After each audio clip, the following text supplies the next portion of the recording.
ప్రజాప్రతినిధి న్యూస్ కి స్వాగతం. సిద్దిపేట జిల్లా హుస్నాబాద్లో లగ్జరీల రైతులపై నమోదు చేసిన అక్రమ కేసులను ఎత్తివేసి వారిని విడుదల చేయాలని డిమాండ్ చేస్తూ బీఆర్ఎస్ నాయకులు అంబేద్కర్ విగ్రహానికి వినతి పత్రం సమర్పించారు.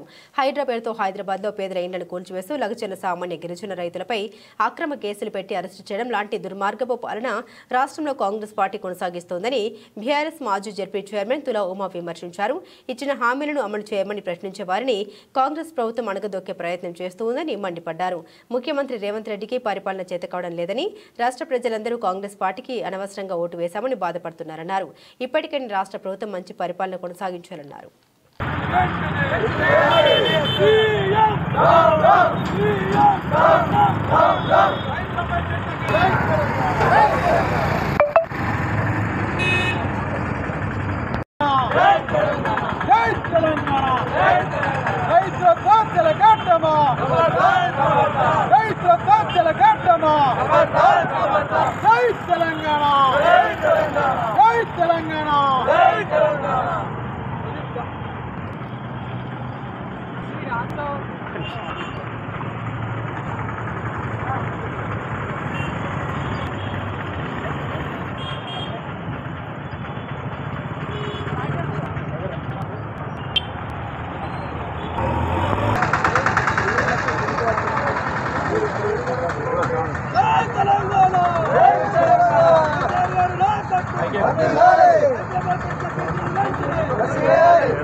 హైదరాబాద్లో తరబడి వాళ్ళ కష్టాతీతం కొనుక్కున్నటువంటి ఇళ్లను కూల్చివేసి హైదరాబాద్ పేరు మీద కూల్చివేయడం కానివ్వండి, మీరు ఇచ్చినటువంటి హామీలను అమలు చేయండి అంటే ఎక్కడికక్కడ అరెస్టులు చేస్తూ లాఠీచార్జ్ చేస్తూ కేసులు పెడుతూ ఇవాళ లగిచర్ల లాంటి ఒక సామాన్య గిరిజన కుటుంబాలను అరెస్ట్ చేసి వాళ్ళ జైళ్ళలో పెట్టి బెయిల్ వేసి తీసుకొచ్చేటువంటి దుర్మార్గమైనటువంటి పరిపాలన అనేది రాష్ట్రంలో జరుగుతుంది.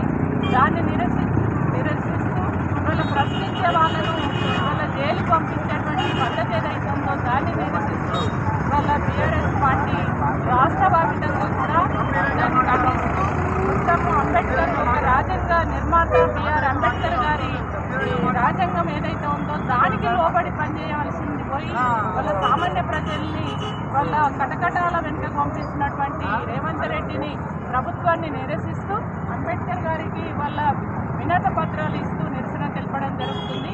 ఆ నిరసనలో ఆ భాగంగానే వాళ్ళ హుస్నాబాద్ నియోజకవర్గ కేంద్రంలో వాళ్ళ మున్సిపల్ చైర్మన్ గారి నాయకత్వంలో టీఆర్ఎస్ ఉద్యమకారులు నాయకులు పెద్ద సంఖ్యలో పాల్గొని ఇక్కడ నిరసన తెలపడం జరిగింది.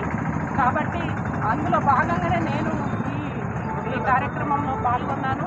ఖచ్చితంగా రేవంత్ రెడ్డి నువ్వు కొద్దిగా జాగ్రత్తగా పరిపాలన చేస్తే మంచిది, నీకు తెలంగాణ పట్ల ప్రేమ లేదని తెలంగాణ ప్రజలందరూ ఆనాడు నువ్వు ఇచ్చినటువంటి హామీలను నచ్చి తెలంగాణ ప్రజలు ఒకసారి అవకాశం ఇస్తామని చెప్పి ఇచ్చారు. ఇప్పుడు బాధపడుతున్నారు.